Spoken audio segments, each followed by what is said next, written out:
여러분 안녕하십니까. 조철희 박사의 통통통 시리즈 진행하겠습니다. 지난 시간에 이어서 제가 2019년, 2020년 한국 경제와 글로벌 시장을 해부한다 진행하겠습니다. 지난 시간에도 키워드를 제시했지만요. 제가 상반기, 하반기 이어오면서 우리나라 아마 가장 힘든 한 해를 지금 보내고 있지 않나 이렇게 보고 있습니다.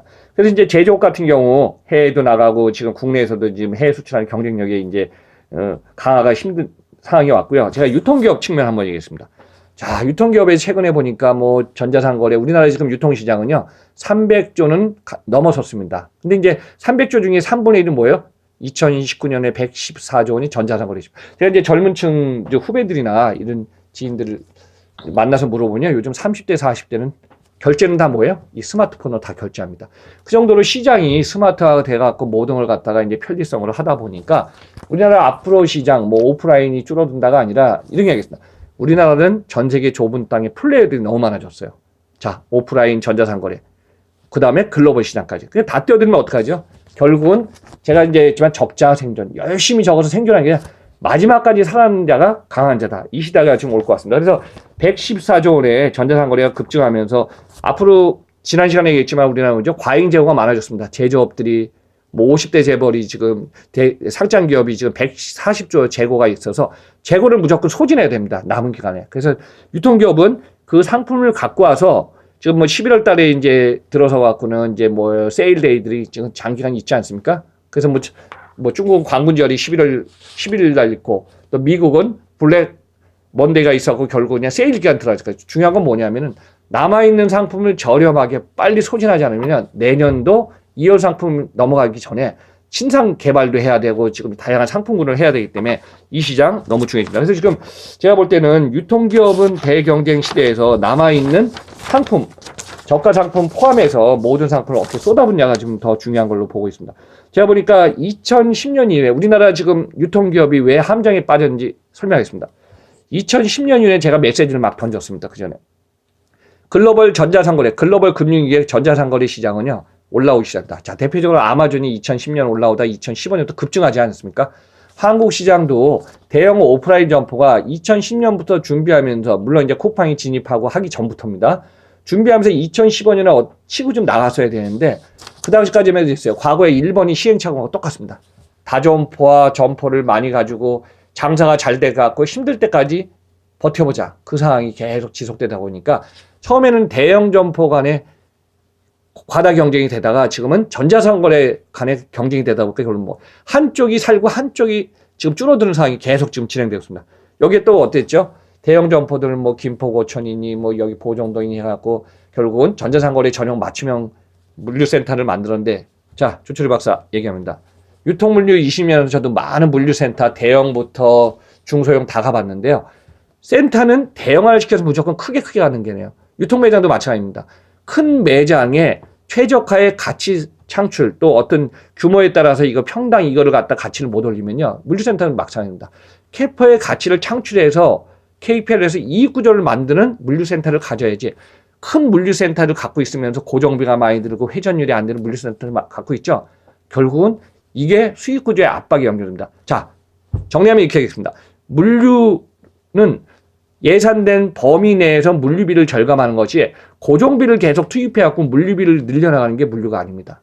자, 지금 전 세계에서 전자상거래, 유통, 제조 관련해서 물류가 주목되고 있습니다. 물류가 필요합니다. 그렇지만은 물류비를 갖다가 과잉을 해갖고 물류센터에 물건이 하나 나갈 때마다 적자가 늘어나고 하면요, 결국은 이거는 물류가 효율성이나 최적화가 된 게 아니라 물류로 통해서 회사의 매출이나 영업 손실에 연결됩니다. 그래서 이제 이런 부분이 유통, 물류, 매장에 따라서 지금 중요합니다. 그래서 제가 매장과 물류센터에는 최대의 한계의 함정에 빠졌다고 저는 설명하겠습니다.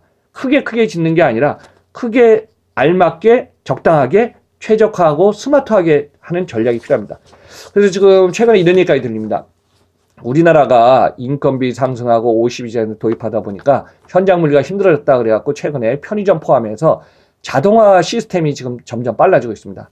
제가 아는 모 기업, 큰 대형 기업들도 보니까요, 해외에서 도입한 사례로 지금 자동화 창고도 있지만은 자동화된 물류 시스템을 계속 지금 구축해 나가고 있습니다. 그래서 이제 이런 시장이 앞으로 계속 진행되다 보면 오프라인은 과잉 상품을 재고 정리하면서 상품 압축을 하지 않으면 안 되고 생산과 효율성을 증대하는 시장으로 좀 가겠습니다. 자, 대표적으로 제가 이런 얘기가 갑자기 생각납니다. 영국의 유명한 유통기업 있죠. 선진기업들이죠. 세인즈버리는 이렇게 변화했습니다. 과거에 뭐 영국이나 유럽은 여러분들 밤에 늦게 장사하지 않지 않습니까? 거기는 뭐 밤에 캄캄하잖아요. 주로 낮에. 그 다음에 밤에는 뭐 패밀리들하고 이제 가족들과 즐기는 문화. 근데 아시아에 특히 일본, 한국, 요즘 커가고 있는 동남아시아 시장들은 어떻죠? 그냥 결국은 소비 시장이 창출되니까 마트, 점포 모든 게 뭐예요? 그냥 자꾸 24시간이나 지금 되고 있습니다. 여기서 하고 싶은 얘기는 뭐냐면은 과거의 선진국형도 지금 차별화 가지려고 어떻게 하냐면은 PB 상품을 늘려갖고요. 센즈버리도 고용 인력을 많이 줄이면서 적정한 매장에서 적정한 인력을 투입해갖고요. 팔릴 수 있는 상품을 거기다가 컨셉에 다 쏟아붓습니다. 그러지 않으면 어때요? 과거처럼 뭐 대형 마트니 큰 점포에 가면 어때요? 쇼핑하기 힘들어요. 돌아다니면 물건 살 거 없어요. 결국은 사고 싶은 건 뭐예요? 전자상거래 사면 집 앞에까지 갖다 줘요. 여기에서 살아남는 건 뭐냐면은 MB 상품, 내셔널 브랜드입니다. PB 상품, 자기네가 유통기업이 하는 프라이베트 브랜드입니다. 그래서 결국은 우리나라도 지금 대표적으로 제가 뭐 CU나 GS 리테일 또 대형마트, 이마트 다 물어보니까요. 최근에 PB 상품을 20에서 30% 지금 갖고 있더라고요. 그럼 뭐냐? 이 영업이익 구조가 좋은 PB 상품, 또 저가 상품들은 다 이쪽으로 지금 쏟아붓고 있습니다. 근데 이 시장에서 우리가 계속 지금까지 이마트가 뭐 올해 2분기 적자 나갔고 하는 것처럼 계속 이 생존 경쟁, 적자 생존을 계속 하다 보면요.